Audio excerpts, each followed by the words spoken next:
Dajahal, hi guys, it's Janae and welcome back to my channel. And today I'm gonna be continuing my read along for Scum Villian Self-Saving System, Volume 1. I'm a little bit nervous because for some reason I'm finding it more difficult to read in terms of actually reading it out loud, and maybe it's just because I'm still getting used to the rhythm of MXGX's writing when I have to actually read it out loud, because I've been used to Bao Ruo Buturo. I'm not I can't remember what, but meat buns. I've been very used to her style of writing and how to read it, and that wasn't something I was anticipating. So anyway, today we are going to be doing 2 hours. We will see how far along we get with this, because the first volume is quite short in comparison to some of the Urha novels. But yeah, I am still very excited. I recently did I redid my Danmei shelf of books, and I'm so happy with it. Like every single time I see it, I just feel so happy. Um, but yeah, okay. So I am gonna give it just a few minutes. I hope the audio is okay. But we are on page 54 for anyone who wants to follow along with their actual books themselves. I just want to see.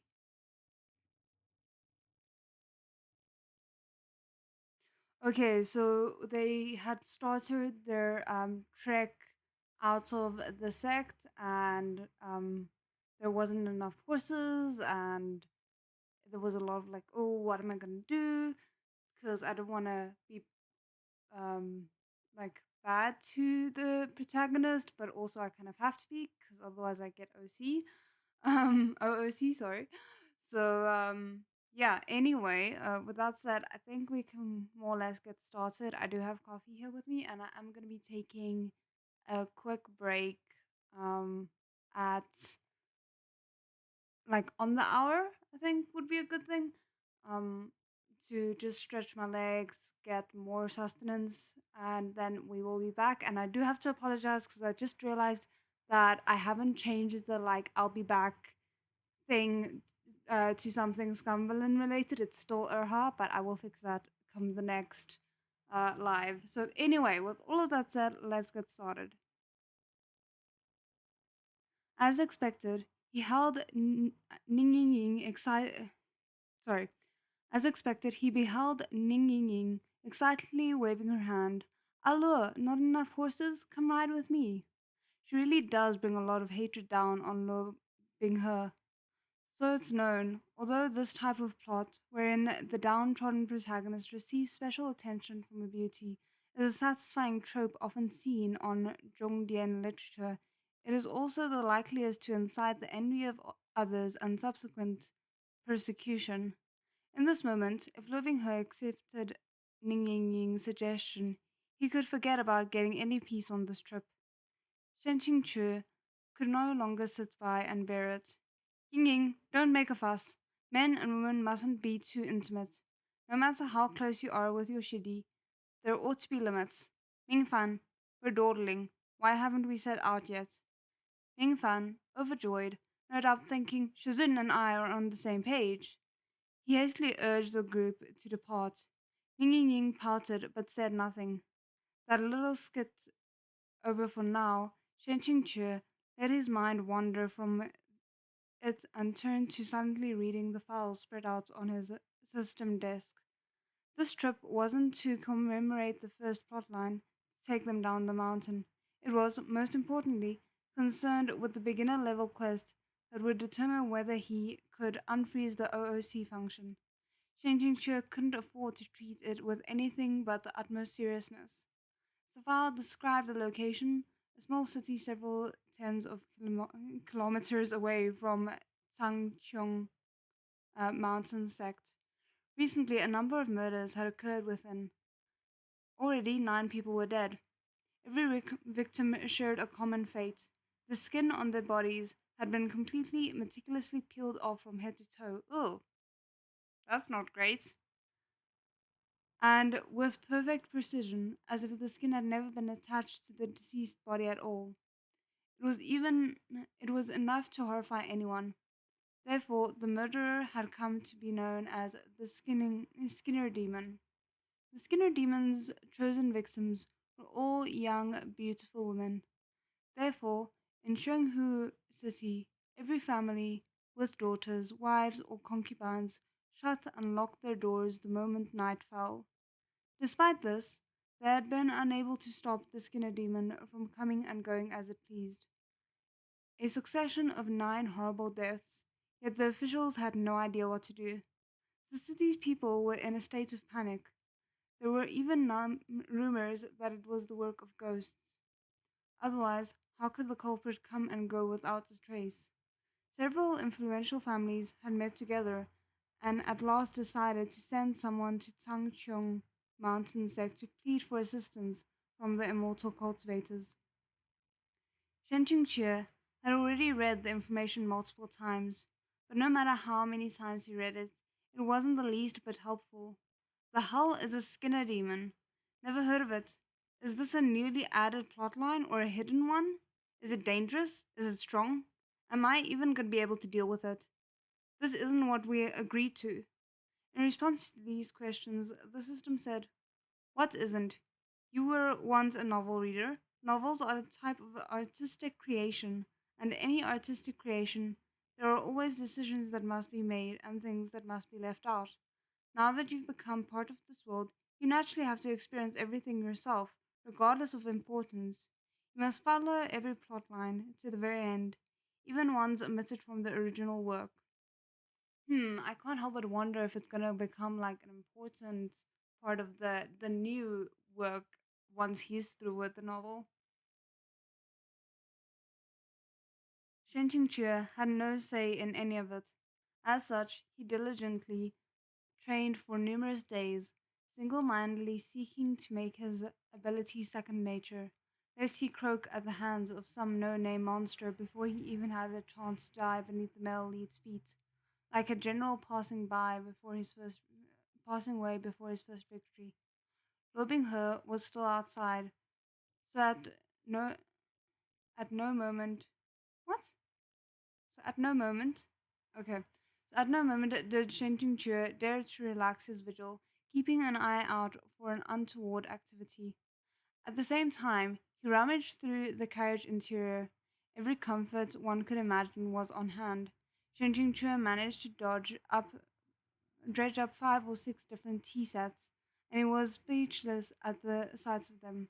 No matter that in his past life he could have counted as a wealthy second gen, he still hadn't been this pointlessly indulgent in his pursuit of first world influenza, okay? Affluenza, not influenza. Oh my word, where is my brain? Um, at this time, a wave of cackles rolled in from outside the carriage. He swept a glance outside. Lobing her trailed alone at the back of the group, at times walking, at times running. From time to time, horses encircled him, purposely kicking up a cloud of dust until he was filthy and caked with it. Chen Qingque couldn't help clutching the handle of his fan, knuckles itching faintly. This was only a book, and all the people were constructs, imaginary characters. Logically, Shen Qingque was very clear on this fact. But when a character was actually being taunted and bullied right before his eyes, and it was just a flat out unrealistic to expect him to be completely unmoved. Having attempted to dissuade them several times to no avail, Ying Ying Ying finally realized her interference only made things worse. She anxiously urged her horse towards the carriage and called out, "Shizun, the Shishong, look at them." "What about them?" Shen Qingchua asked placidly. Though his heart was moved, he didn't show it. "They're bullying someone so viciously, yet you're not telling them off," she said defiantly, her voice carrying with the strength of her indignation. "If they keep on like this, Shizun, what are you teaching your disciples to become?" Even though she was directly tattling on them, Ming Fan and his lackeys didn't feel any pressure at all. They were all used to the prior Shen Qingque silently permitting these actions. The harsher their bullying of lobbying her, the happier they made their teacher. Why would they exercise restraint? Ming Fan was happiest of all. He was so sure that on that day at the back of the mountain, Lobing her had used some manner of sorcery he'd learned from who knows where. Today, Shizun was here, and he'd be crushed. Shen Qingque made an "oh" sound, then he spoke a single line. Lobing her, come here. Lobing her's expression went blank. Accustomed to this call, he gave his quiet assent and walked over. At first, everyone was still riding high on Schadenfreude, thinking that Shin Qingque was calling Lobing her over to grab him by the ear and discipline him. What happened next shattered their entire worldview. Shin Qingque used his fan to lift the curtain, then jerked his chin to Lobing her before shooting a glance at the carriage interior. Even though he didn't speak, the meaning couldn't have been clearer. Allure, hurry and get in, Ning Ying Ying said happily. Shizun is letting you ride with him. Oh goodness, this is gonna backfire, isn't it? Oh. Like thunder on a clear day. If they hadn't known their master so well and for so long, Ming Fan and his fellows would have suspected that Ching Ching Che had been possessed by a demon. Loving her had also frozen in astonishment, but his reaction was nevertheless swift. He paused for only a second before saying, "Many thanks to Shizun." Then he stepped into the carriage, ever conscientious, and sat straight backed in a corner. His hands and feet remained tucked in, like he was afraid that his patched clothes would dirty the interior. Warning. Warning rejected, said Shin Ching Chue. I wasn't OOC. Shin Ching Chue would never do anything to alleviate Loving Her's troubles. Verdict OOC level 100%. Have you carefully examined this character's complicated inner world? Shin Ching Chue countered. Of course he would never do anything purely to alleviate Lobingher's troubles. But right now, my goal is to prevent Ning Ying Ying from losing faith in me as her teacher. Ying Ying is my dearest little disciple, and she begged me. How could I let her plea go unheard? Dot dot dot. So my actions are completely in line with Ching Ching Chu's inner logic, Ching Ching Chu declared. Your warning is invalid.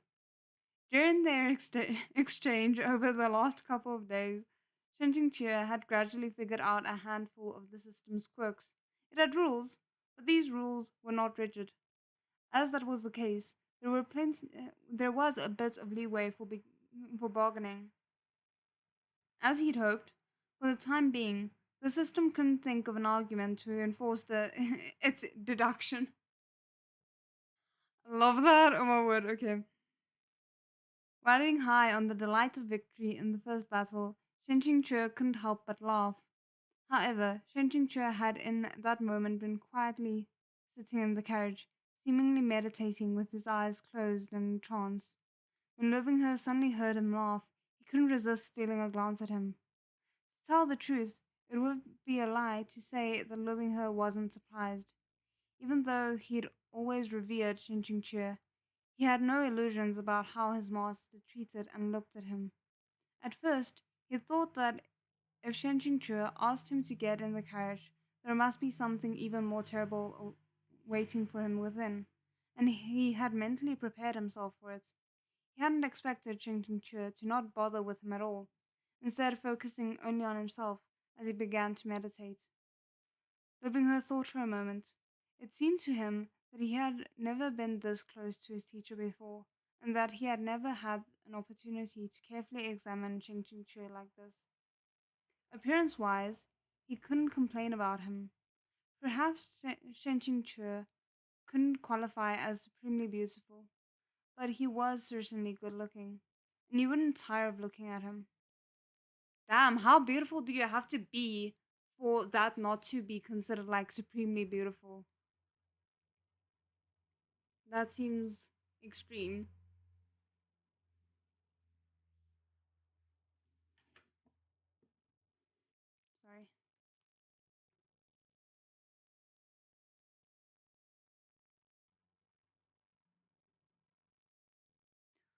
Um, the profile of his face, in three-quarter view, seemed to have been carved by creeks and mountain springs, and when not fixed in a cold scowl, it became gentle and bright.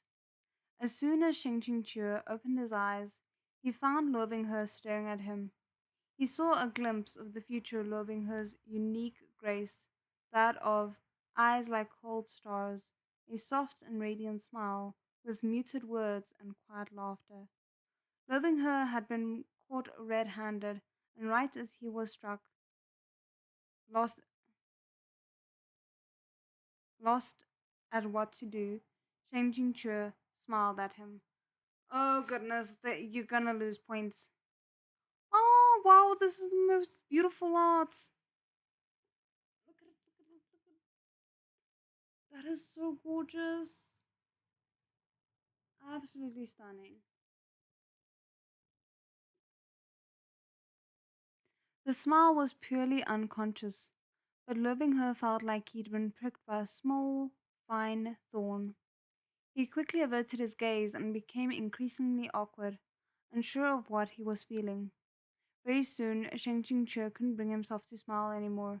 The system had delivered a notification. Violation, OOC, B points, -5. Current B points, 165. Oh, thank goodness, because I forgot that he'd actually, gotten quite a few B points previously. Okay. Saith, I can't even say that with a straight face. Saith Shen Qingche, even a brief smile warrants a deduction, saith the system most rigorously. OOC is OOC. Okay, and we are finally on chapter 2, the mission. Oh goodness, okay. I just want to readjust. I'm in a bit of a weird um angle today for some reason with the way I stationed everything. So it's purely my fault, but still weird. Okay. Having learned his lesson, Shen Qingche spent the rest of the trip stone-faced until they finally arrived at Shuanghu City without incident. Although the city wasn't large, it was reasonably bustling. After gaining entry, they took up residence at the mansion of Old Master Chen, the city's richest man. He was also the one who facilitated sending someone to Changqiu Mountain sect to plead for assistance. Two of the old masters, Chen's beloved concubines, had died horribly at the Skinner demon's hands, so he'd been desperately looking forward to Shen Qingqi's arrival. He rubbed his beautiful third concubine's small white jade-like hands as he moaned and groaned to their whole party, eyes overflowing with tears. Immortal masters, you must help us. Nowadays I dare not let Dayar leave my side for a second for fear that the moment she's careless she'll be killed by that wretched monster. At these NPC-like lines, a powerful sense of déjà vu made Chen Chingche's face twitch. He very much did not enjoy the sight of a 60-year-old coot and a young girl in her teens cooing at each other right in front of him. No, I can imagine not.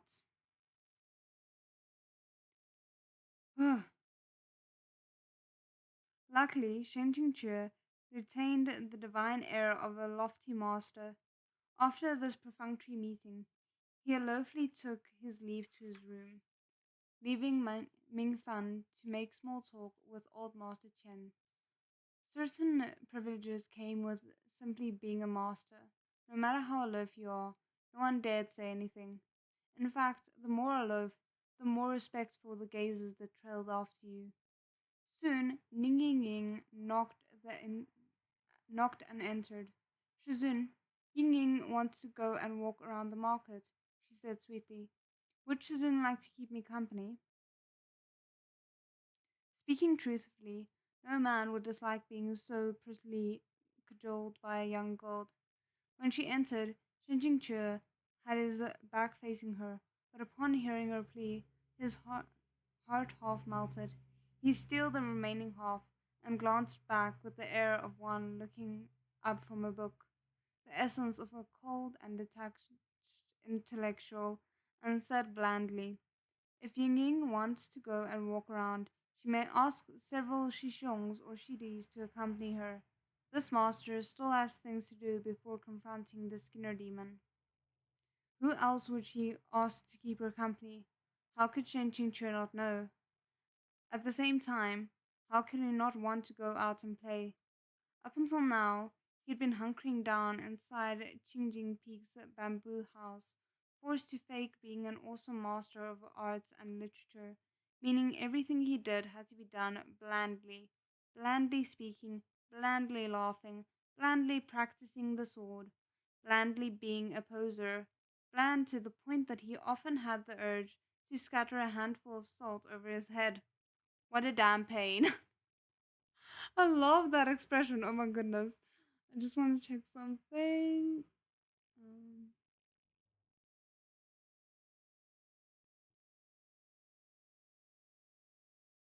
okay.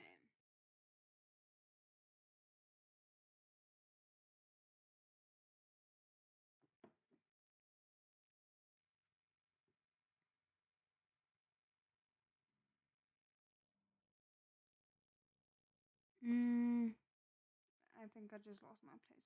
Where am I?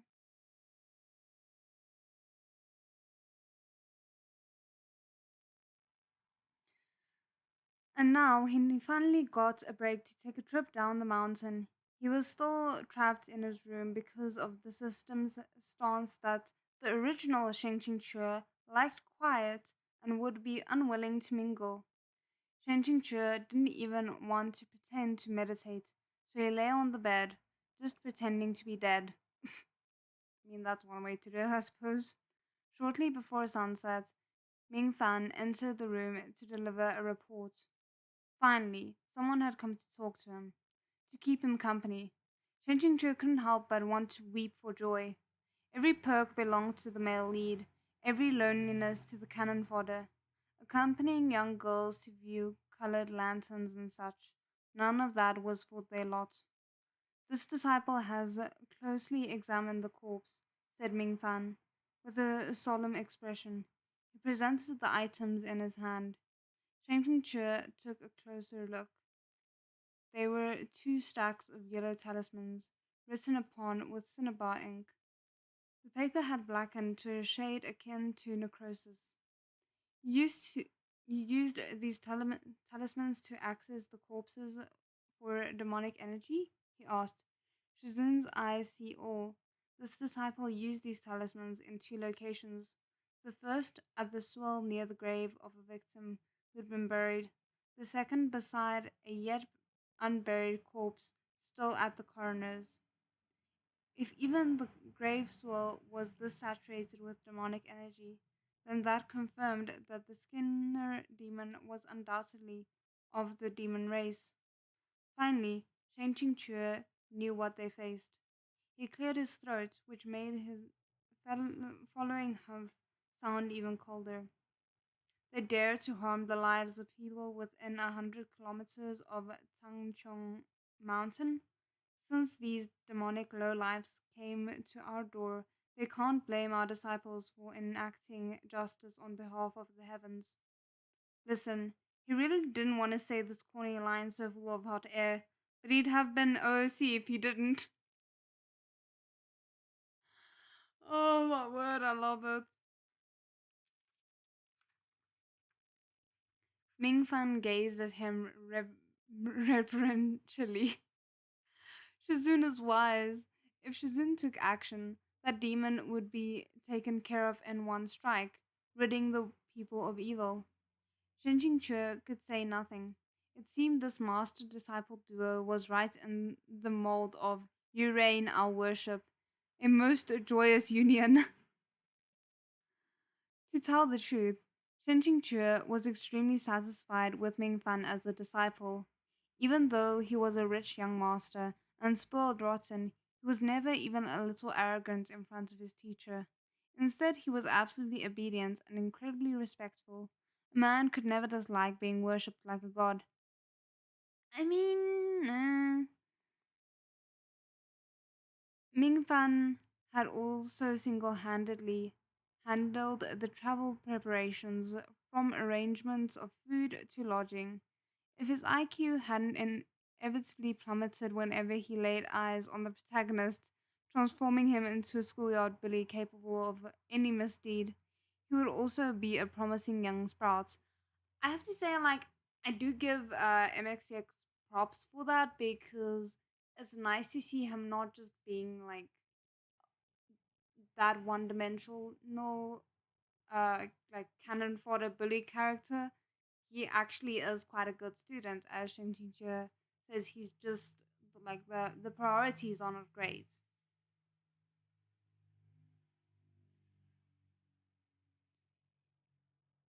And moreover, as a fellow victim, Shen Qingque always felt a kind of pity for this cannon fodder disciple who, in the end, Lo Binghe would throw into a pit so that he would be bitten to death by tens of thousands of ants.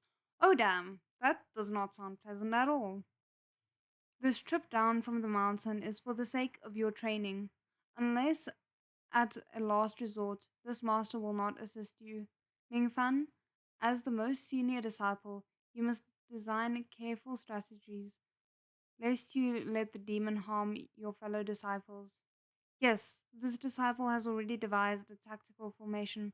As long as that demon. Before Mingfan could finish, a person rushed into the room, interrupting him. Shizun, Libingher's face was stark white as he yelled. Wait, what? Oh, maybe Ning Ying Ying was captured. Shen Chu's heart thumped once, but he feigned indifference. What has happened to make you shout so loudly and in such a panic? Ning Ying Ying Shiji went with me to the city's market earlier today, Lo Binghe said. Once evening fell, I urged Shijie, sorry, to return, but she refused. Then somehow she suddenly vanished. This disciple searched the entire street once but couldn't find her, and he could only come back and plead with Shuzin for help. Why would she refuse to come back? Like, she knows that this is a dangerous situation. If she's gonna be bait, at least, like, be decisive about it. I don't think she was being decisive. I think she just was being contrary.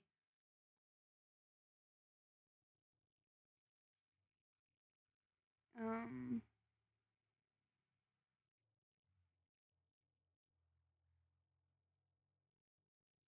If Ning Ying Ying had disappeared at this critical moment, this was no joke. Night had almost fallen. Ning Fan leapt up right away. Loving her, you! Shen Qingque promptly flicked his sleeve, and a tea bowl on the desk exploded. As a deterrent, it wasn't OOC, and more importantly, it prevented Ming Fan from further digging his own grave. Shen Qingque assumed an expression of barely suppressed anger. If it's already come to this, there's nothing more to be said. Lo Binghe, come with me. Ming Fan, take a couple of Shidi and ask landlord Chen for assistance. Then go look for your Shimei. Ming Fan sent a hateful look at Lo Binghe, but nodded and hurriedly left. Lo Binghe remained, his head lowered, not saying a single word. Shen Qingque knew this absolutely wasn't Lo Binghe's fault. Ning Ying's role as a female character wasn't just to be loved and cute, but also to dig her own grave and be buried. Oh, that's great. We love that.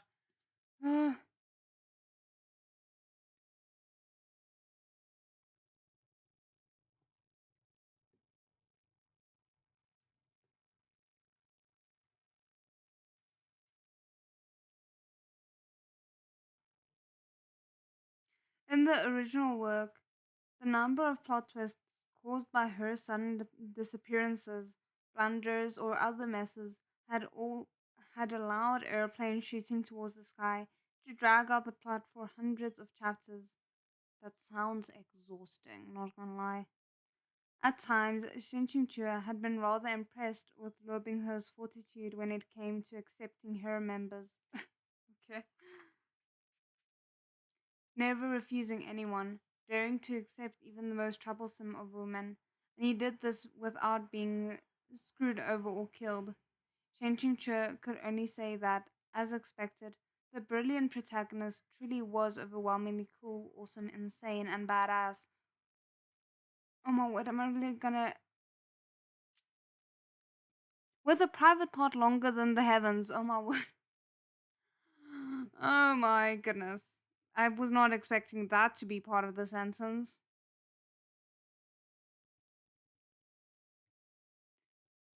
A normal person definitely couldn't have put up with such things. Loving her, who thought Shen Qingque had ordered him to stay so as to beat and yell at him, said quietly, "This entire affair is this disciple's fault. If Shizun wishes to punish this disciple, he will neither resent nor regret it. He only wishes for Shijie's safe return." He looked incredibly pitiful. Shen Qingque wanted to pat his head, but as the system's existence obstructed this, he forcibly held himself back.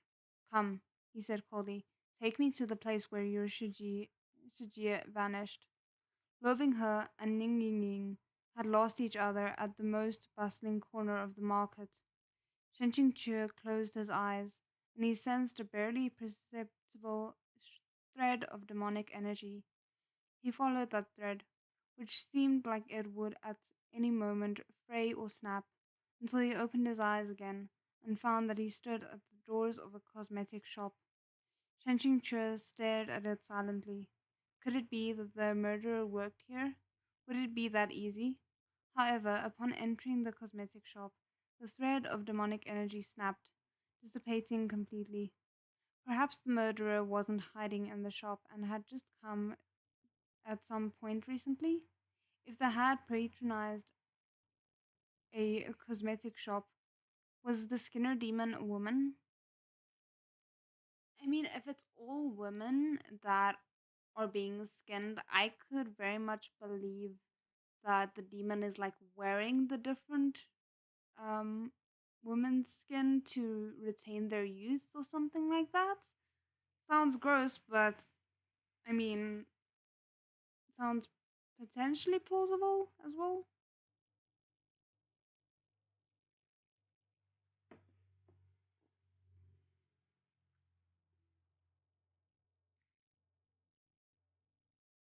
Shen Qingque made these stabs in the dark, and he sent Lobing He inside to ask a few questions, but this yielded no results. This quest had been offered to him expressly so he could level up. Thus, none of its scenes had been in the original work, so he had no point of reference. Shen Qingque furthermore acknowledged that he wasn't a master of deduction capable of deep analytical thought, who would infer a multitude of facts from a single clue. When playing room escape or detective games, he had always run into dead ends. As he was agonizing, the system thoughtfully notified him. "We noticed that you have encountered difficulties. Would you like to spend 100 B points to activate easy mode?" Hell, if there was something like an easy mode, you should have said so earlier. Shinji snapped. "Activate, activate, activate." He fixed his gaze on the yes option for 3 seconds. The option blinked green and disappeared. Then something in the air sent goosebumps all down his back. Such, such palpable demonic energy. As if they were afraid that otherwise no one could find the target. Calling this easy mode was no lie. But it was 100 B points. That's so much, Shinjinchu. Damn. As if they. Oh, sorry. Shinjinchu wasn't the least bit ashamed about using easy mode, and with spirits soaring, he strode in the direction from which the demonic energy emanated. A mere 500 steps later, they had left the central district and arrived in front of an abandoned, neglected house. This has to be the place. Just look at the ghastly white paper lanterns. Look at those dilapidated gates. A proper haunted house. Don't you see? Shang Chua schooled his expression and turned to Liu He, who'd been silently following behind him. "Return to Chen Manor and notify Mingfan to bring all the disciples and their talismans here." Liu He had yet to speak when his pupils suddenly contracted. He was staring straight at something behind Cheng Chua. That didn't bode well. However, it was too late in the end, and the gust of foul wind blew past, smashing the gates open. Shizun, Shizun, wake up, quickly! Shen Chua woke up.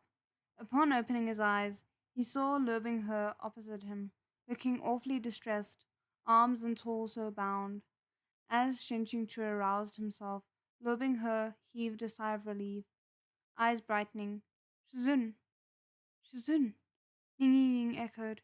She was tied up with Lu Binghe, her expression miserable.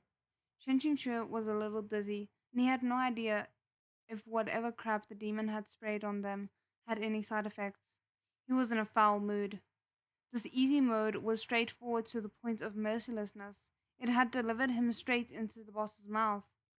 The worst part was that the dignified Peak Lord of Qingjing Peak had been unexpectedly struck down by a mini boss, and thus, shortly after he woke up, the system shrilly declared B points minus 50. Now you're at like 15 B points in total, which is horrifying. I need. Where is my. I just need a moment. Oh my word. I'm weirdly stressed. Like, you would think that having read at least, I think, maybe half of the novel before, I would remember what's gonna happen next, but I do not.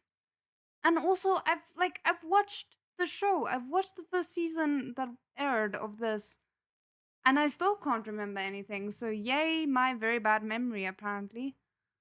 Okay, what's the time? Okay, we have about 17 minutes left.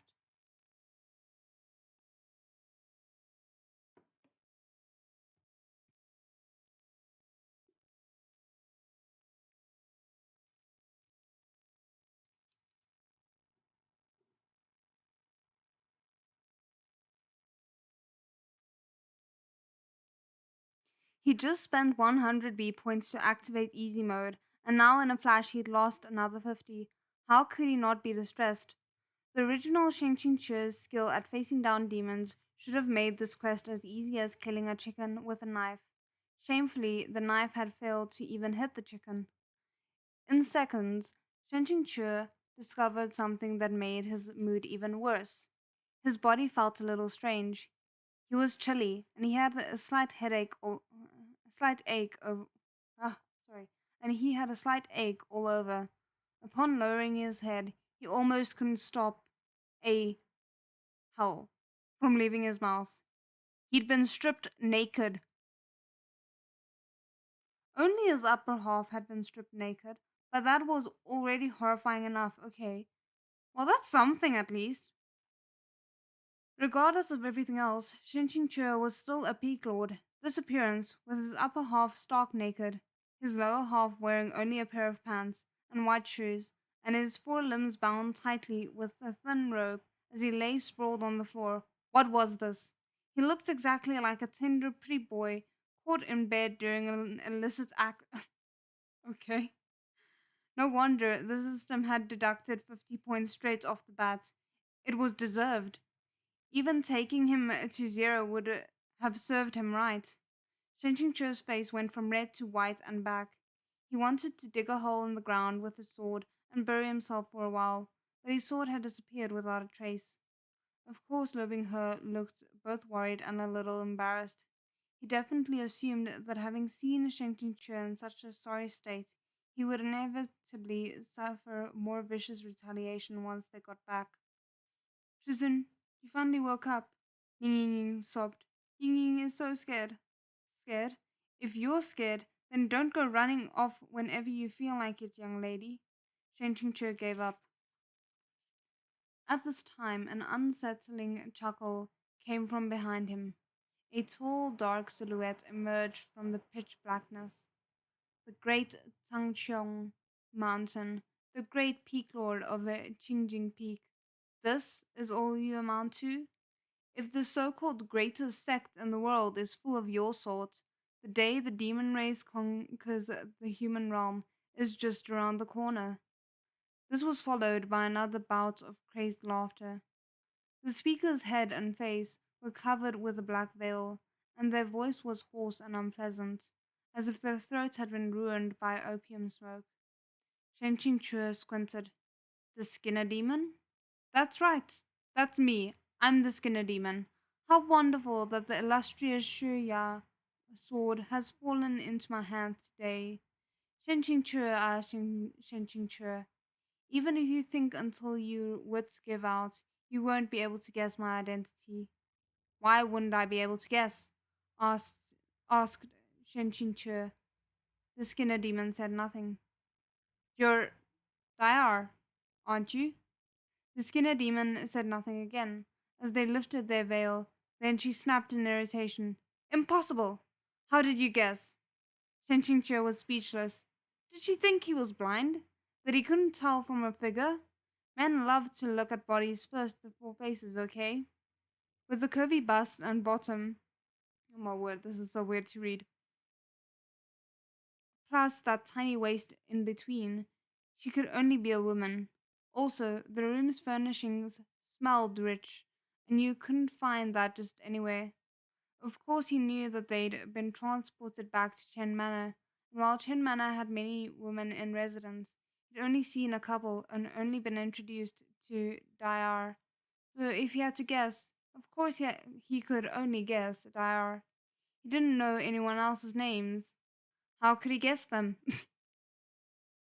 I mean, fair, I guess. But who knew you'd lose your cool so quickly without denying it even a little and jump right to lifting your veil? Could he say this? Could he? Listen, how could he say this out loud? He could only swallow it all down.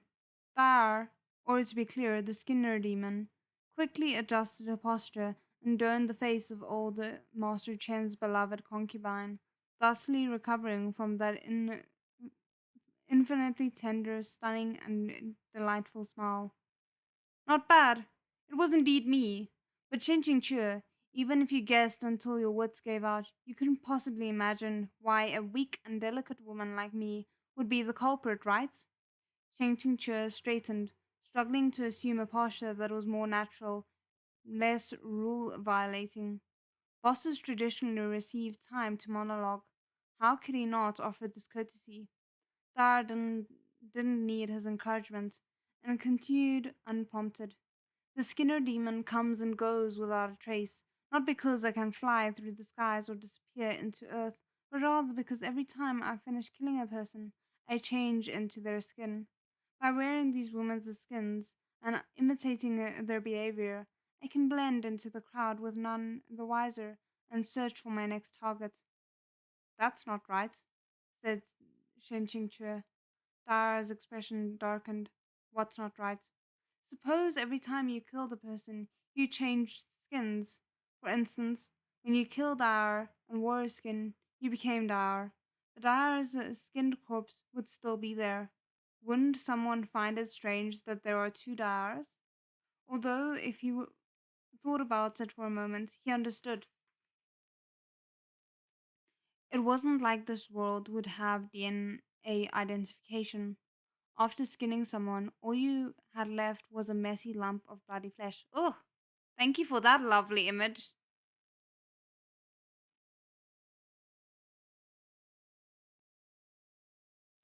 Pretty difficult to tell exactly who it had been. Looks like you figured that out too, said Dyer. Not bad. I used the current woman's corpse to substitute for the last woman's.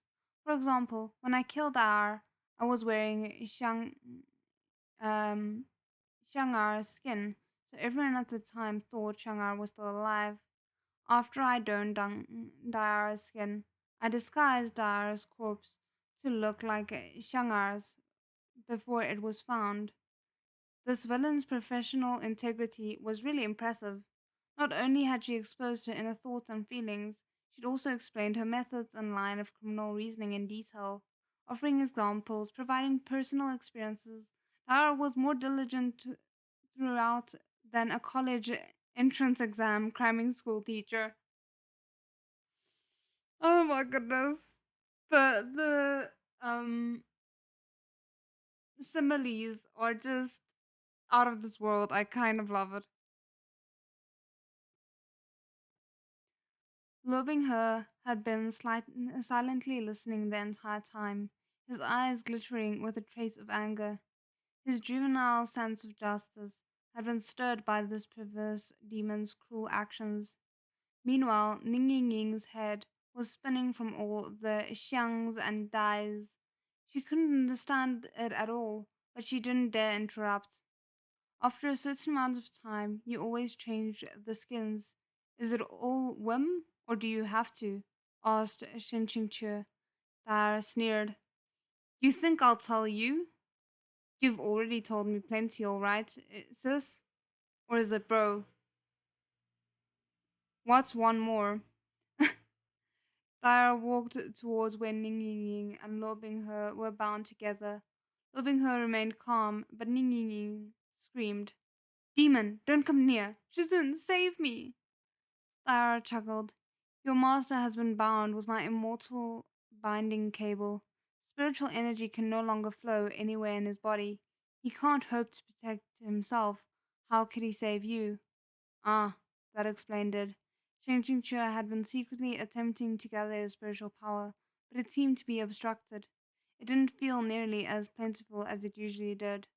Dara had re-engaged monologuing mode. I love that. Re-engaged monologuing mode. Oh goodness, okay. Um Damn, if it wasn't for my damaged martial aspect, I wouldn't need to constantly change skins and absorb human chi. You're a brat, but your skin is lustrous and tender, and you're a disciple from a prestigious sect. I expect I'll be able to use you for a good long while. After I suck your skin dry, it'll be your master's turn. That way, I'll make sure that Shuya's sword didn't live his life in vain. Oh, the description though, it's so gross. Moving her stared, silent. Shenqingque stared, also silent. What was it that she'd said? You think I tell you, right? Not only have you told me, you also seem to have made the astonishing decision to reveal your plan. The professional standards of this world's villains are beyond salvation. I love that. So, Shin Ching said in his mind as he shamelessly called out to the system, if I make a mistake during a quest and I end up dead, will I get a chance to reload and try again? Only the protagonist is granted the privilege of plot armor, said the system. Great. Good thing this villain had the illustrious quality of must answer every question. If Shin Ching wanted to stall for time, he needed only toss another question at Dayar. Haven't you only targeted young, beautiful girls? He asked.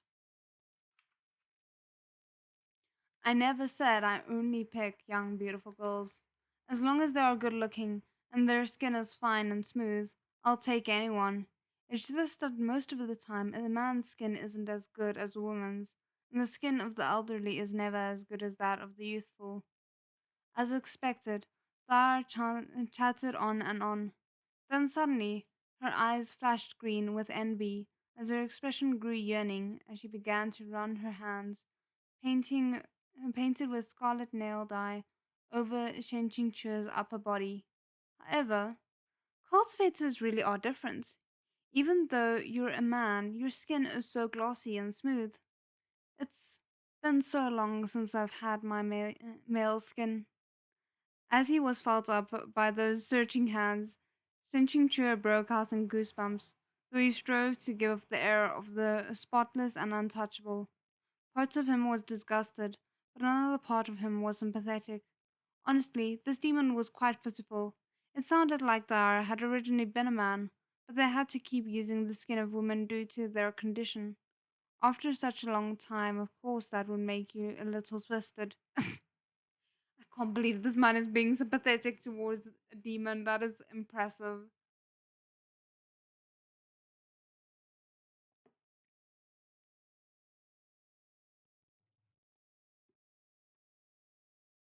In any case, right in this moment, the demon was wearing the infinitely lovely face of a concubine. Being felt up all over by those lovely hands, Shen Chu inevitably became embarrassed, and he involuntarily shrank back a little.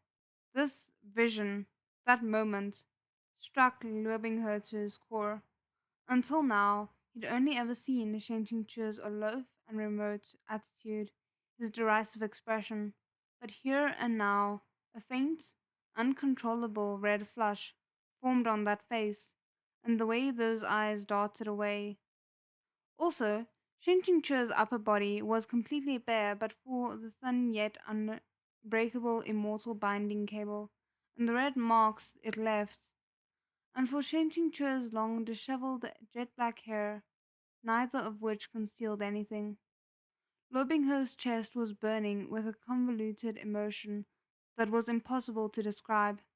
If you had let Shen Qingque think up an analogy for this emotion, he would have said that it was like watching a beautiful romance movie, only to discover at the end that the protagonist was that English teacher who'd always picked on you to answer questions, and who, if you failed to answer, would give you your palm 300 lashes. That is a very strange um connection to make, but it makes sense. Weirdly enough, in short, it both shattered Lobingher's worldview and did him great injury. Chen Qingque suddenly grinned. Why are you smiling? Dara asked wearily. I'm amused at you and your poor judgment, said Chen Qingque, slow and deliberate. Pearls before swine, as they say. There are three options here, yet out of them you keep overlooking the most suitable vessel. At these words, Lobingher's face went pale. He could never have imagined he'd be randomly thrown to the wolves. However, Shen Qingque wasn't speaking thoughtlessly. Remember who Lobingher was. In truth, he was a descendant from a line of ancient heavenly demons. Legend had it that those denizens of the heavens had fallen to depravity and become demons, so they were called heavenly demons, for short. As the future prince of demonkind, their bloodline was first class. As if an ordinary demon got their hands on such a body, for forget repairing a damaged martial aspect, would there be anything they couldn't do? I I get where he's going with this. I think it's basically like because he's the protagonist, he's invincible at the moment. So if she tries to do something to loving her, there will like a miracle will happen that will save all of them. Hopefully, Tara looked at loving her up and down. The latter strove to appear calm, but inside he was panicking and didn't know what to do. Even though he thought until his wits gave out, he couldn't figure out why he had suddenly become the star of this standoff. If you want to trick me, you need a better lie, said Dyer. This brat's appearance and aptitude may be exemplary, and his skin fresh and tender, but how could he compare to you? You've reached the stage of mid-core formation. With your level of insight, it's no wonder your martial training was unsuccessful, said Shen Chue, smiling. Think about it for a moment. What kind of person am I, Shen Chue? If this child possesses excellent aptitude and a fine appearance, but nothing else, why would I accept him as my disciple?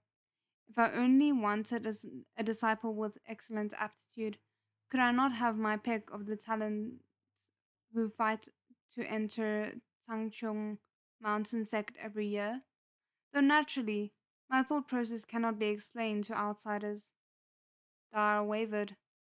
Excellent. This villain's IQ was truly ridiculously low. They were so easy to trick that even though Shinjuku had conjured a hasty explanation riddled with logical holes, they actually seemed to half believe it. Shinjuku struck while the iron was hot. If you're suspicious, there is an easy test. Let me share a method by which you can verify my words. Go over there and strike him on the crown of his head. Then you'll know whether I'm lying. Lobingher's face turned a ghastly white. Though he was mature for his age, he was still a child. Even most grown men wouldn't stoically face their deaths, let alone a boy who was only 14 years old. This poor kid, I feel so bad for him. Because, I mean, yeah, it's true that he's gonna be fine, but he doesn't know that. Shen Chue tried very hard not to look at him, and he desperately apologized in his heart over and over again. Bingar, Binger, you're a man of virtue. Please magnanimously forgive my smack talking and backstabbing just this once, okay? I'll never do it again. I'll definitely make it up to you in the future. Shazun, you can't be serious. Ning Ying Ying was scared witless. Shen Chue was on tethered hooks. It didn't even occur to him to comfort her. He only smiled at Bayar. You don't know if I'm telling the truth now, but you'll know as soon as you try. Why hesitate? It's only a single strike against an insignificant boy. Even if I were lying to you, you aren't risking anything, are you? Or are you worried that I'm telling the truth, so you dare not hit him? In the eyes of anyone who didn't know the truth, these were the words of a man eagerly pushing Luobinghe to his death. Luobinghe stared in disbelief. He wondered bleakly if Shenqingque's hatred for him had truly become so great. But if that was the case, why had his master been just a little nicer to him on their trip to the city? Luobinghe couldn't help but start struggling with all his might. The ropes restraining his body became tighter and tighter, biting painfully into Ning Ying Ying.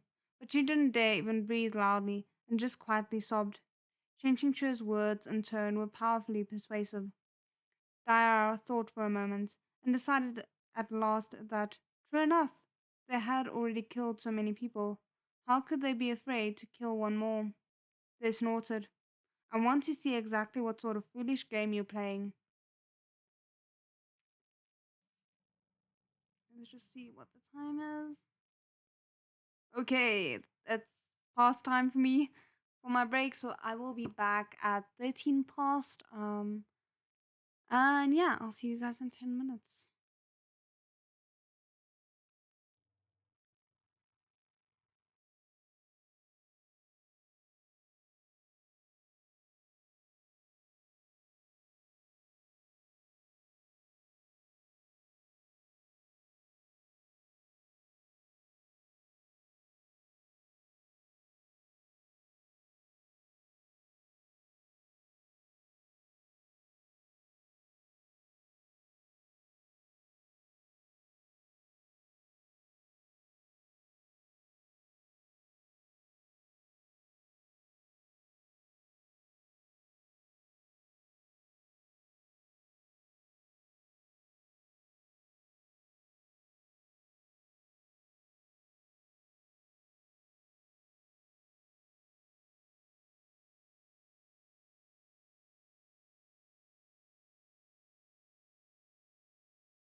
Okay, we are back. Sorry about that.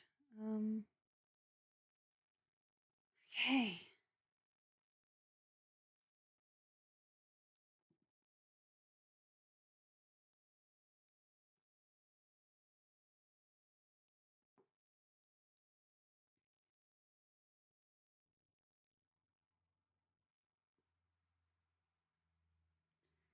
Okay, hold on. I just want to see what was the last sentence.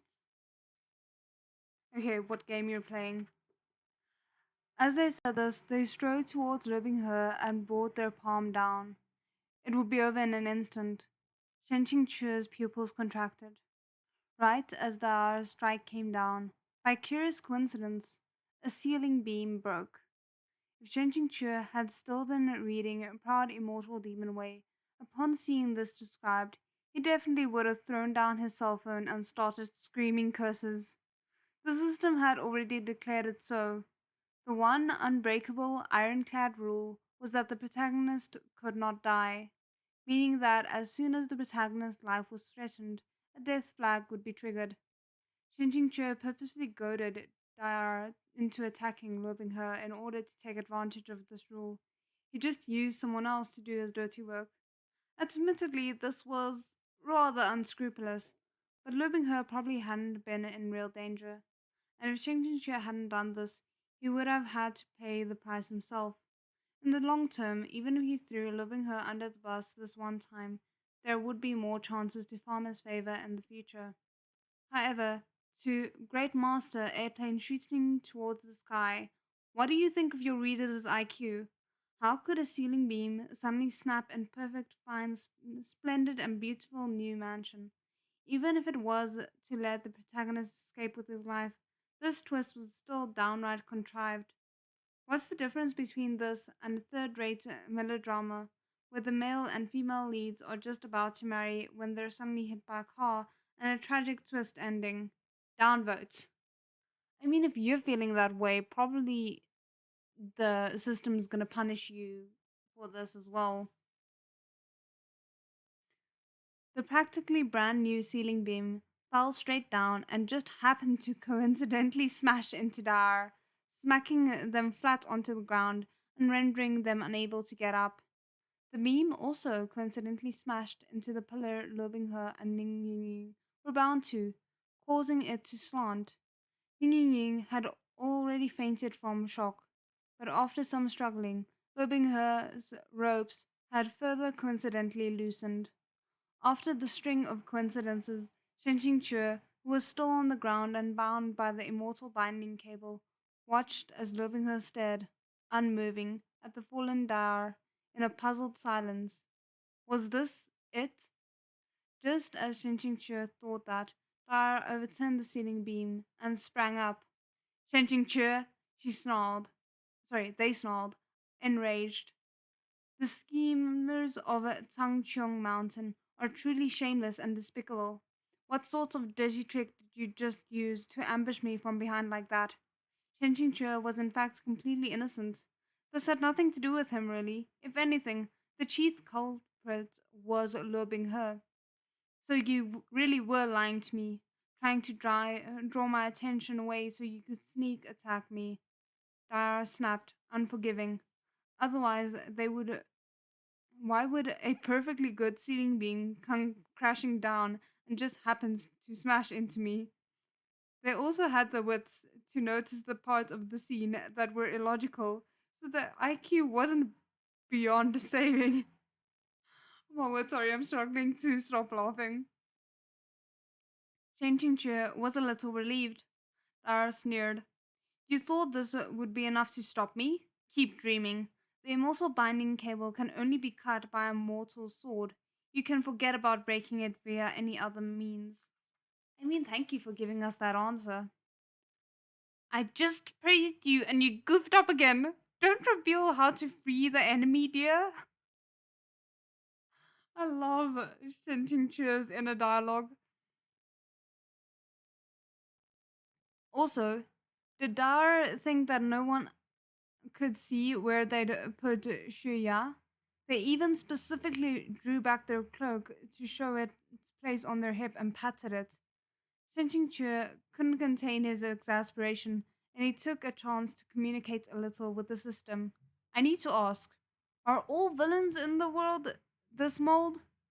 To guarantee your ability to clear the beginner level quest, activating easy mode to set the villain's IQ to below average. So not all bosses would be this easy to fumble through, Shen Qingque thought with a bit of pity. But he still smashed the like button. Thumbs up, thumbs up. This easy mode of yours is still a bit too user friendly. Lara gritted their teeth. I won't listen to you no matter what you say this time. Accept your death, Shen Qingque. One last thing, Shen Qingque shouted. Sure enough, governed by easy mode, Dara stopped. What last words do you still have? Shen Qingque thought for a while. How does it feel to sleep with a 60-year-old coot? Dara was struck silent.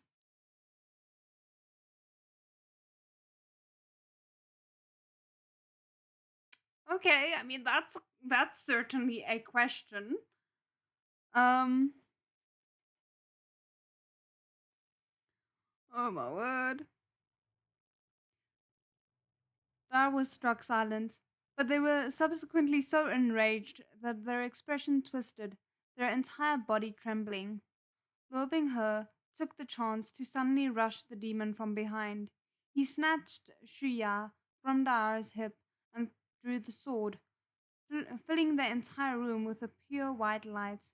A curved flash of silver, and the immortal binding cable on Changing Chua's body was nearly severed. Once more betrayed by the IQ loss of easy mode, the mini boss Dar had completely ignored the existence of a living, breathing, loathing her standing right behind them. Dar cried out in fear. This is impossible! Enough! I'm not the listening type. I don't want to hear a uh, vote. What? A rote? I've never heard of that.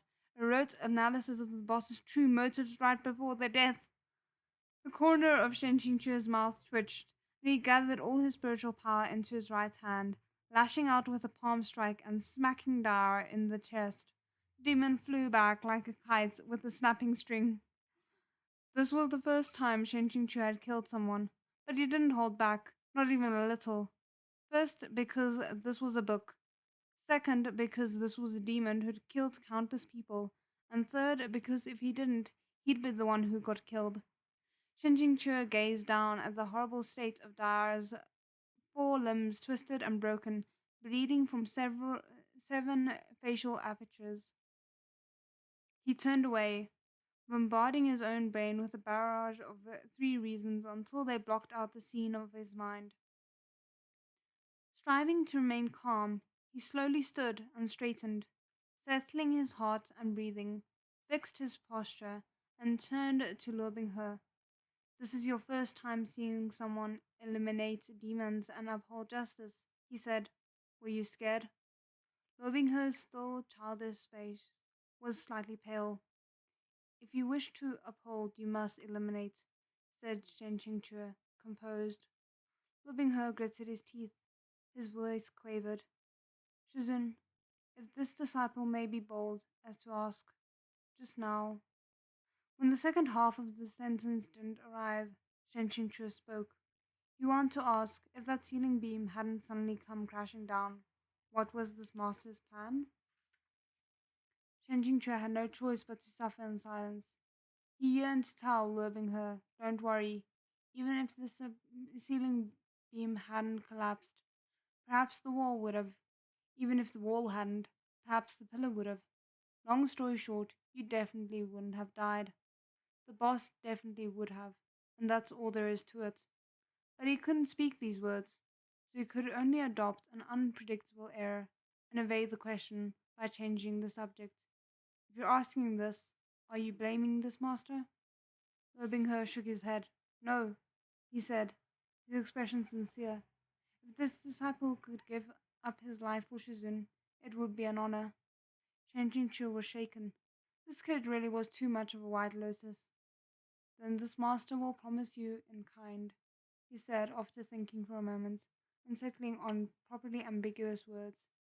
Even if an accident befalls this master, no misfortune will come to you.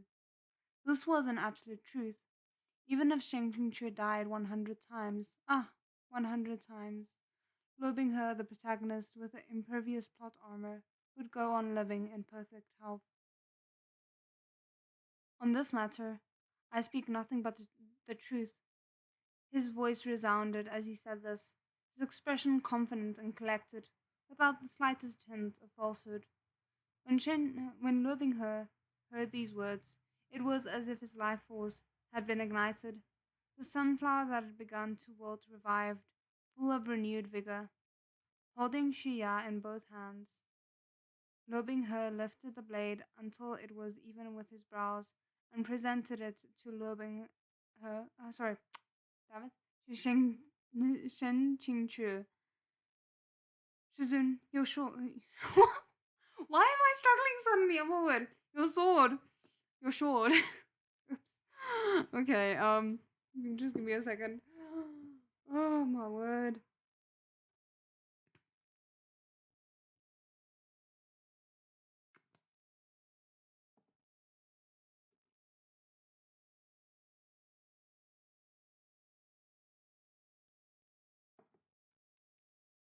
Okay.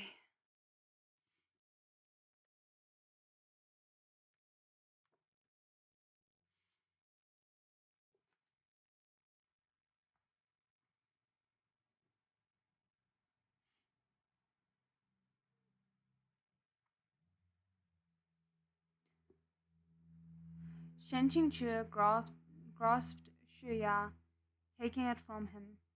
Internally, he wiped away his sweat.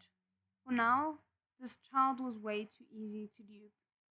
He'd been thrown under the bus and frightened out of his wits, but a couple of words were all it took to restore him to full health in the blink of an eye. But in the future, he wouldn't be so easy to fool. The path to adulthood truly was tangled with thorns and suffering. Then a series of system notifications came to him, like a like a succession of cannon blasts, sending Shen Qingque to cloud nine. Ning Ying's favor increased. Protagonist satisfaction points plus 50. Obtained high level item. Immortal binding cable villain strength 30 plus. Completed beginner level quest B points 200. OOC feature unfrozen. From this point on, you have full command over the Shenqing Chue account's controls. Congratulations. Please continue to work hard. Shenqing Chue had fallen a little in love with the sensation of these dramatic ups and downs, the intense joys and sorrows. It was basically gambling, and now the OOC feature was unfrozen.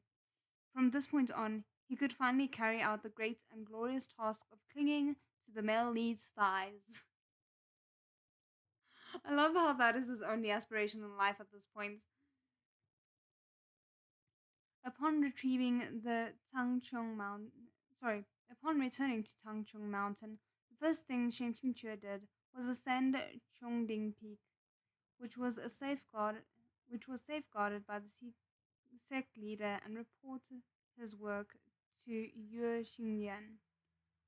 Previously, Shen Qingque had thought Jiang Min Shishong's existence was basically that of a quest-giving NPC, but as soon as he entered the mountain gates, this impression disappeared without a trace. Shen Qingque had yet to enter the main hall when Yue Qingyan descended upon him, leading a retinue of Chengding Peak's disciples to welcome him.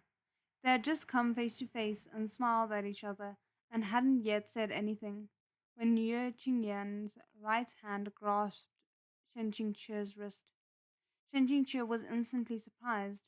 However, Yue Qingyan made no further movement, and instead examined him attentively through his pulse, even inserting a mild spiritual flow of his own to investigate Shen Qingque's.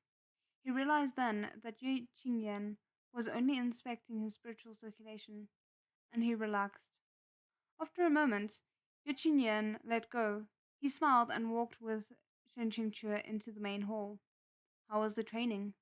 His tone was like that of an elder brother, which made Sheng Qingque remember his former self's two brothers. He felt slight sorrow, but greater still was the comforting sensation of warmth, to the point that even his dejected report came out cheery. Unsatisfactory. His disciples hadn't so much as glimpsed the skin demon's shadow. Speaking from the angle of disciple training, the trip really had been a bust. No need to rush, said Ye Qinyan. Shen Qingque nodded before suddenly changing the topic. Jiangmen Shishong, I wish to go to the back of Qingding Peak and enter secluded cultivation within the Lingxi caves. Um, Chungding Peak was the head of the 12 peaks, and naturally it collected the essence of the heavens and the earth. As for the Lingqi caves, they were Chongding Peak's best location for cultivating, giving twice the results in half the time. Therefore, the sect's most senior members and outstanding disciples could request permission from the sect leader to enter the caves for secluded cultivation. Only with the sect leader's approval could they act upon their desires. If Shen Qingque wanted to enter seclusion in the Lingqi caves, he was sure Ye Qingyan wouldn't refuse. But the smile on Ye Qingyan's lips froze a little, his expression changing slightly. Shen Qingque sensed something strange, but the strangeness flashed by quickly. For the Immortal Alliance Conference? Ye Qingyan asked gently. That's correct. It wasn't only because of the Immortal Alliance Conference, though. The incident with the Skinner demon had made Shen Qingque realize the importance of diligent cultivation. In this world, you only had the right to think about the future if you had the strength to meet it. After all, bosses wouldn't always be on easy mode and saddled with below average intelligence. Before entering seclusion, Shen Qingque called over Lobinghe and handed him an actual cultivation manual. Why is Shizun giving this disciple a completely different manual? Lobinghe asked as he received it. Your constitution is a little different, so you can't cultivate properly by following ordinary methods. Shen Qingque lied solemnly. He didn't want to personally reveal the truth that Chen Qingque had inspired Mingfan to give Lobinghe a fake cultivation manual, even though eventually the truth would be exposed. As he stared after Shen Qingque's retreating back, Lobinghe held the manual in both hands, his heart profoundly shaken. Shizun had specially given this manual only to him. Shen Qingque glanced back a couple of times and saw Lobinghe still standing there, dumbstruck. He rubbed the spot between his brows and kept walking. He didn't know what Lobinghe was thinking, but the boy was almost certainly thinking too much. The Lingqi caves were labyrinthian. After traveling down 1,000 twists and turns, Shen Qingque emerged in what seemed like a different world, strange and beautiful. Here there was neither wind nor moon, yet it was cool and quiet. Together, white stones like clouds and green stones like jade created wonders large and small, as well as natural stone beds. At the center lay a pool of clear water that reflected this other world like mirror. The only thing that marred the beauty was that some cultivator who'd previously gone into seclusion here hadn't properly cherished this public facility. The cave walls were covered in countless gashes and gouges made by both blade and sword glares. The stone walls were further plastered with sheaths of dried blood, and the stains had already blackened. This was only one cavern of many, and though it looked a tad like a murder scene, Shen Qingque was very satisfied and had no plans to find another location. He sat on the stone bed and began to cultivate, carefully following the methods he'd memorized from manuals. Then, as if the heavens didn't want him to try to honestly farm bee points, not long after he began meditating, he heard a strange sound. panting, the panting of a person in pain. At the same time, he sensed a burst of nigh rampant spiritual energy. All right, he knew what had happened. The Ling Chi caves were gigantic. Of course, Shang Qingque couldn't be the only person who'd asked permission to enter seclusion. Someone else was cultivating here as well, and they had entered a chi deviation, which was currently at a critical juncture. I only wanted to cultivate in seclusion and farm martial skill points. That's all. Can you not do this? Can you not? Shen Qingque's eyes snapped open as he decided to investigate. He followed that sound and the waves of spiritual energy as he navigated the various twists and turns. As he went, the disturbances became larger and larger. At last, he arrived in another cavern. As soon as he entered, he saw a figure clothed in white facing away from him. Their long sword stabbed into a rock, all the way to the hilt. Sword glares flew in every direction, without order or pattern. The smears of blood on the person in white said victim, but their movements said crazed murderer. The person's chi deviation was pretty horrifying. Shen Qingque mulled it over. With his half-assed knowledge, if he tried to smooth this person's spiritual circulation, it was hard to say whether he would be more likely to help or accidentally stab another spiritual knife into the fellow's back. It was then that he caught sight of the sword. With its master's spiritual energy out of control, the sword trembled unceasingly, pulling itself free a sliver at a time, all while emitting an ear-piercing screech. Silver light ran down the hilt's engraved incantations and phoenix ornamentations in an unending stream. Oh goodness, that was a long sentence, sorry. Shen Qingque needed only a single glance to recognize which sword it was, whose sword it was. Frick. Of all people, he had to meet that guy? Before, he'd wanted to help, but now all he wanted was to flee for his life. It was too late. The person in white swung his head around, having already detected his presence. In any other state, Shen Jingque might have declared, "What a beautiful man!" Because that's a straight thing to say.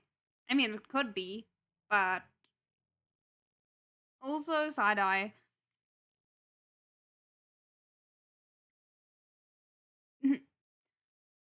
But a man could be as beautiful as he wanted, and if he glared at you with crimson eyes and bulging veins, you'd scramble to kneel, okay?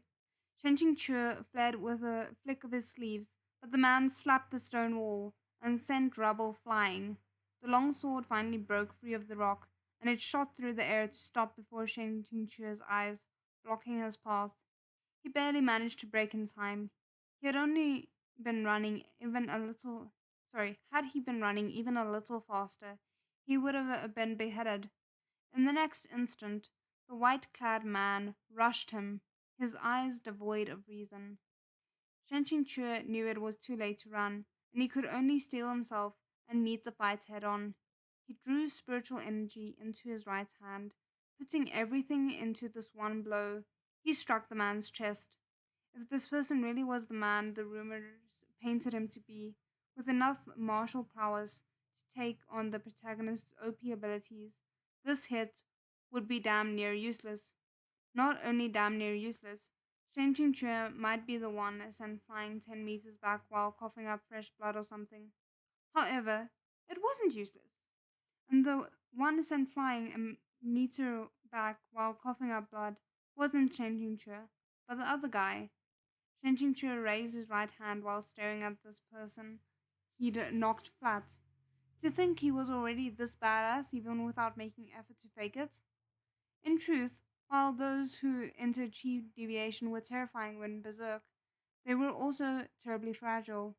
With luck, a single strike could be the last straw that broke their back. Expression conflicted, Shen Qingque watched the man half kneel in pain, straining to rise and rip into his foe, only to collapse back onto one knee. At last, Shen Qingque sighed and moved closer, placing a hand on the man's back. Let me say this first. Shen Chue didn't concern himself with whether the man could understand him. He was saying it for himself. If I don't help you now, it'll be too late. I'm not familiar with how this works though, so if anyhow, anyhow, I'll have tried my best, so don't blame me. After who knew how long, Shen Chue felt the man's spiritual circulation gradually even out and return to normal. His worry slowly eased, and he withdrew his palm. All that remained was to pray that his slapdash, desperate attempt to help hadn't impaired this man's cultivation. The man he'd miraculously managed to save remained with his head lowered, still not yet fully conscious. To be honest, Shen Chue had already guessed this person's identity, but the system notification provided absolute confirmation. Congratulations, system notification. The scenario Luchinger's death has been changed. The villain Shen Qingqi's grave digging and hateful ratings have decreased. B points plus 200. Yep, called it. Hi! This was his Shadi from the same sect. He was also a sucker who had been done in by the original Shen Qingqi. Yay! And he averted his death. That's good. The master of Baijiang Peak, of Tangchong Mountain's 12 peaks, Lu Qingge. He was a character who personified badassery. The 12 peaks of Tangchong Mountain each had their own long histories and distinctive characteristics. For example, the head Chongding Peak coordinated the big picture and oversaw the entire group. Chenqing Chi's Qingjing Peak was the favorite of scholars and young artists. Wanjiang, Wanjian Peak, with their perfect environment, had produced legions of master swordsmen since. Did I just say swordsmen? I think I did. Swordsmen since time immemorial. Koshing Peak's name, aesthetic practice, spoke for itself. Even if you whipped Shenqing Chue, he still wouldn't want to go. Xianshu Peak, meanwhile, was a drool-worthy heaven. This is the weirdest thing, and all the names are giving me a very hard time, but I hope I'm not butchering people's ears with it. That was because this last peak only accepted female disciples, and historically, their disciples were highly attractive. It was therefore filled to the brim with beautiful girls.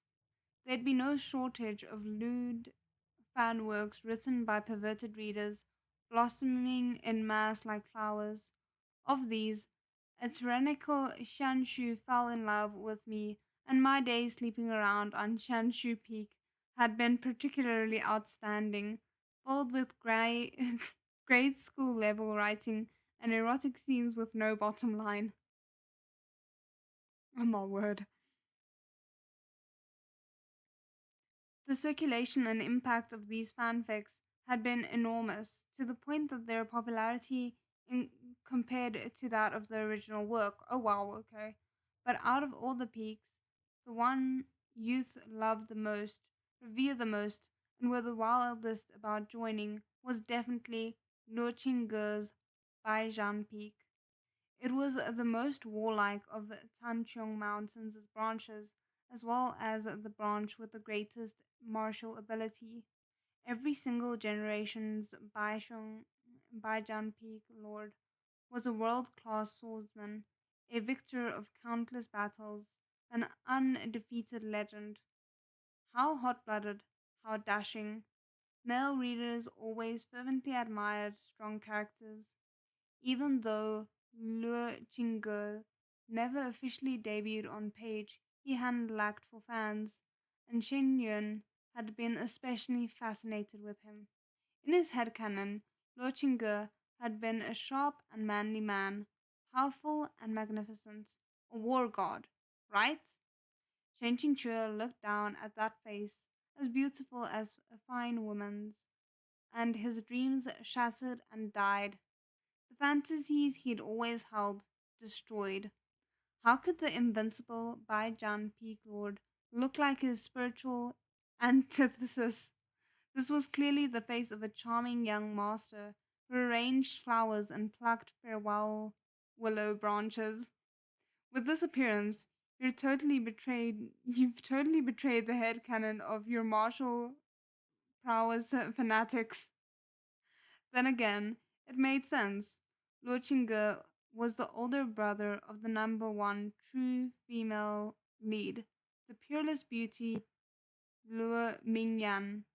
As the protagonist's wife, she absolutely had to be the first class from the top to bottom. It was just science for her to have such powerful genes, undefeatable in battle, an arrogant disposition, and an attractive face. With Bingo around, a second character in the same mold was unnecessary. No wonder Great Master Airplane had offed him so early. Shame! That's so bad. Oh goodness, let me quickly check here. Uh, I arrived to see my love appear, Lo Chinga. I adore you. Uh, but fans, we are like this. I mean, that's kind of what I love about this novel as a whole is the very accurate understanding of what the fan culture is like. I'm living for that bit of it. Um, Let me just quickly check something. Oh my word, where did the hour go? We only have like 15 minutes left.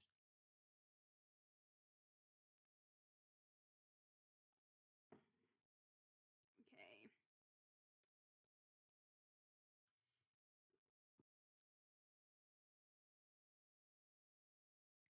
Not even the protagonist, yet you dare to share those qualities? Of course, you'd be either exceptional cannon fodder or die in seconds. It hadn't occurred to Shen Qingque in the moment, but as he thought about it now, how might saving the person impact Lobingher's satisfaction points? There were a few details on Liu Qingge, but he played a very important role in highlighting the depth of Shen Qingque's general scumminess. Even though the Luo Shen pair were sect siblings, they didn't get along. This was why Shen Qingque had tried to flee at first.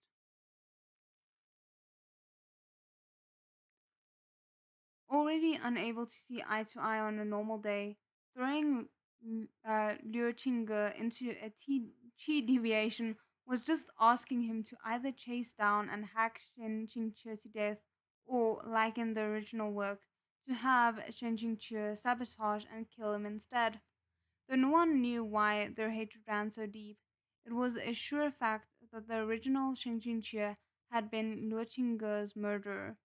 The exposure of this incident was one of the inciting incidents that marked the start of Shen Qingque's downfall. The specific line they used to condemn Shen Qingque went something like, Take, taking advantage of an opening during another's cultivation. He, inter- he intervened, driving the man to his death. So this very moment was likely when he'd made his move. The original Shen Qingque killed the female lead's only family, so of course Liu Binghe took revenge for his wife. Shen Qingque's hatefulness, uh, quote, I know I should know how to pronounce this, quotient? I'm not sure, was truly extraordinary. But basically, like the quote, but specifically within math terms, that word. Um, while Shen Qingque was crouching there, worrying over his future, Luo Qingge had finished coughing up blood and finally regained consciousness. As soon as he opened his eyes, he saw Shen Qingque sitting before him with a bored expression. Looking down, he stuck up nose at him. He definitely didn't look like someone with good intentions. Alarmed, Luo Qingge violently jerked upright, ready to defend himself. The motion jarred his badly injured internal organs, throwing his chi circulation into chaos. Another mouthful of blood sprayed out of him. Shidi, regulate your chi. Don't be so agitated, Shen Qingque said coolly. You're the Bai Zhang Peak Lord. How could you let yourself look so wretched?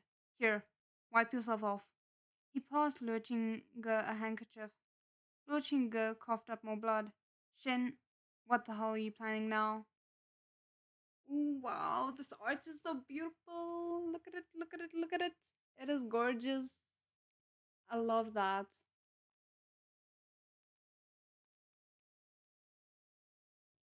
This is so cool. Seeing how much he was suffering, Shen Qingque lightly clapped him on the back. Lu Qingge instantly assumed that Shen Qingque intended him harm, but he was helpless to avoid the touch. Only after the palm connected did he feel a clear, steady stream of spiritual energy enter and flow through his body, smoothing his circulation. Liu Qingge was more aghast than he would have been if Shen Qingque had stabbed him in the back. After all, he was used to the stabbing. He was used to the backstabbing. Shen Qingque continued to pat his back.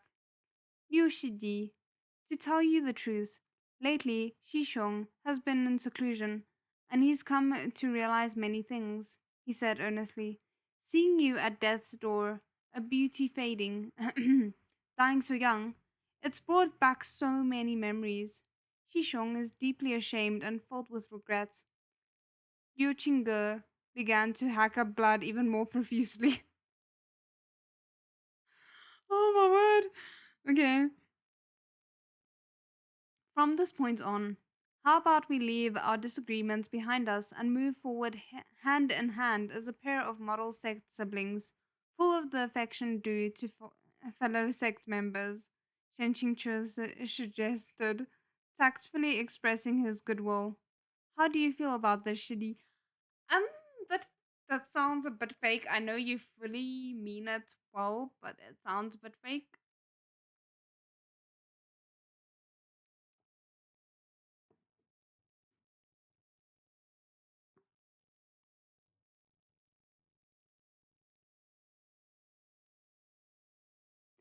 Laying his objectives out straight with little shamefulness, but since he hadn't killed Liu Qingge and had thereby changed the scene and avoided its evil karma, he figured why not go all the way and simply build a good relationship. Maybe Master Liu could even back him up in the future. Liu Qingge's complexion was abnormally poor. He looked Shen Qingque in the eye for a while. Then, as if he finally reached the limits of his tolerance, he said, You, go away. Shen Qingque nodded in understanding. After all, they'd hated each other for so long. You couldn't farm favor points so soon after a heel turn. He couldn't rush this thing, only take it slow. He went as asked, waving behind him without looking back as he walked away. If Shiri runs into more trouble during training, there's no need to be shy. You can call Shishong for help. Since we're so close, we should take care of each other. Liu Qingge looked like he would cough up more blood if Shen Qingque said anything further. His glare was terrifying. Shen Qingque wisely shut his mouth and did as he had been told. Liu Qingge was left alone, and he painfully hacked up another mouthful of blood. They'd always been at odds. Ever since he was young, Liu Qingge had been unable to stand Shen Qingque. Both parties had deeply despised each other.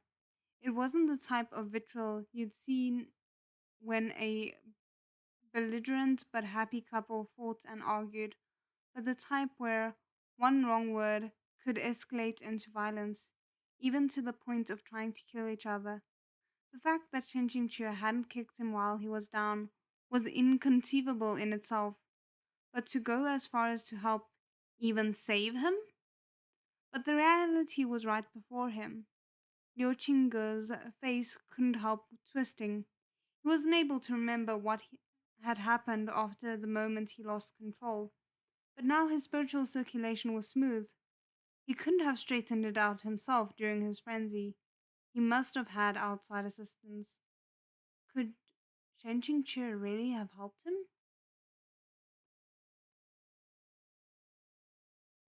Okay. Oh, let's see. Um,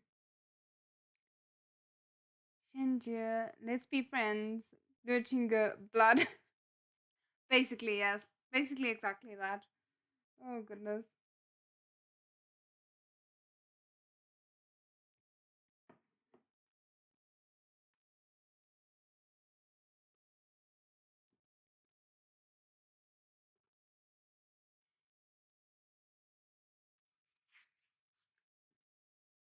Just thinking about this possibility filled Lurchinge with revulsion. He would rather have died. Even though the person he'd worked so hard to save was disgusted with him, Shen Qingqi was incomparably satisfied. Liu Qingge should have died by his hand, but Shen Qingqi had saved the man through a series of freak coincidences. If he could prevent Liu Qingge, even if his plan to raise Liu Binghe into a top 10 best disciple didn't succeed, as the master of Baijiang Peak, Luo Qingge could at least stand beside him as a fellow sect sibling and help shield him a little. Although this was a little utilitarian, as his own sorry life was on the line, it was no time for moral dilemmas. There was no sense of time within the caves. Shen Qingqi felt like he hadn't done anything at all when the day to end his seclusion arrived. Shen Qingqi sat cross-legged on a stone platform, eyes shut. He kept them closed until the last wisp of spiritual energy had finished circulating through all his limbs and bones. Having intensively cultivated for several months, he could freely control his spiritual energy and had risen one level above his original cultivation base. This told him that he had obtained 100% command over this body, and even the last shred of what discoordination had been annihilated. Both his eyes shone brightly, and his immortal figure now felt distinctly different from how it had been. Shen Qingqi jumped down from the stone platform, his body all the more graceful, as if his forelimbs had been instilled with a breeze and filled with vigor. Of course, it was possible this was only his subjective feeling. After all, the days in seclusion had passed so quickly, as if he jumped ahead in a video game progression bar. If this was a novel, and not one padded out like that of great master airplanes, the plot would have been finished in one chapter. Before leaving, he thought he ought to greet his neighbor, and so he knocked on the stone wall. Shidi, how's your situation over there? He asked. Shishong will be leaving first. His voice echoed in the empty cavern. While not loud, it could be clearly heard by by a cultivator like Le Qingge. As expected, he received no response. Shen Qingqi didn't mind. It was enough to express his kind wishes. With a sweep of his hem, he exited the caves like the wind whispering beneath his feet, ready to welcome the approaching storm. If he had correctly calculated the time and date, it was about time for an upcoming story event of critical importance. It could have been considered the first small climax of the early narrative. The demons would arrive, armed and eager to provoke a fight, thereby triggering mass panic. The small climax also included a brief glimpse of two of the book's important female leads, whereupon they'd start paying attention to Lu Binghe. The Lingqi caves were isolated from the outside world, and the interior of the caves were tranquil. But, but as soon as Shen Qingqi exited them, he found the entirety of Chongding Peak consumed by fire and smoke of war. Panicked disciples ran every which way, and the alarm bells rang in united clamor. Shen Qingqi instantly understood. They'd already appeared. Perfect timing. He had arrived at just the right moment. Glow up activated, indeed, indeed. Oh goodness, let's see if I can get through one more page before I have to go. As soon as they saw him, several disciples from some peak or another threw themselves at him. Shenshibur, Shenshibur, you've finally left seclusion. It's a disaster. Monsters from the demon realm sneaked onto Chongding Peak and injured many of our sect siblings. Shenqing wow. Shenqing patted a disciple with each hand. Settle down. Where is Zhang Men Shishong? I think so.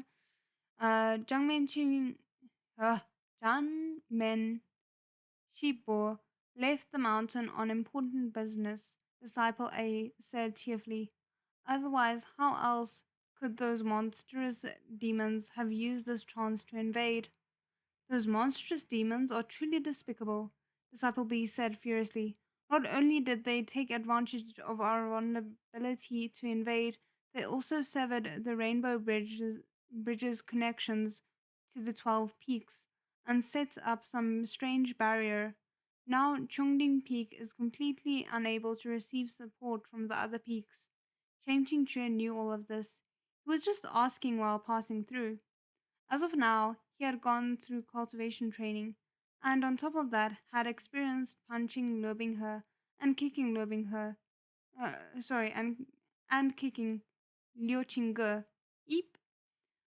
With a bear of heroic resolve that reached the heavens, he said, "No need to panic. Our Changchung Mountain is a majestic, unparalleled sect that produced countless heroes who would never fear the dredges of the demon realm." The disciples instantly felt like they'd found a pillar of support, and they followed behind Shen Qingque like a train. Along the way, the disciples who'd been flailing around like headless chickens also rushed to follow, and the ones who didn't know what was happening followed as well. In the end, the procession kept growing longer and longer until they arrived before Chongding Peak's main hall. Oh, I think I need to stop here for today. My throat is kind of going, and I also need to be able to actually still read something tomorrow. So, yeah, we're gonna stop here. We are on page 100. Oh, goodness. Okay, perfect. Um, but yeah, so we're at the end of page 100, and there are 291 pages in total. So if we've reached page 100 in like 4 hours, then probably, hmm, it'll only take about 8 more hours for us to finish the first volume, which is kind of an insane thought in comparison to how many pages Urha was. But yeah, after that, we're gonna do volume 1 of Modu. Um, and then go back to volume 2 of Scum Villian while we wait for volume 3 of Urha. But yeah, I hope you guys enjoyed today's read along. Rest from these tongue twisters. Thank you very much. I will. And yeah, I'll see you guys in tomorrow's. 再见.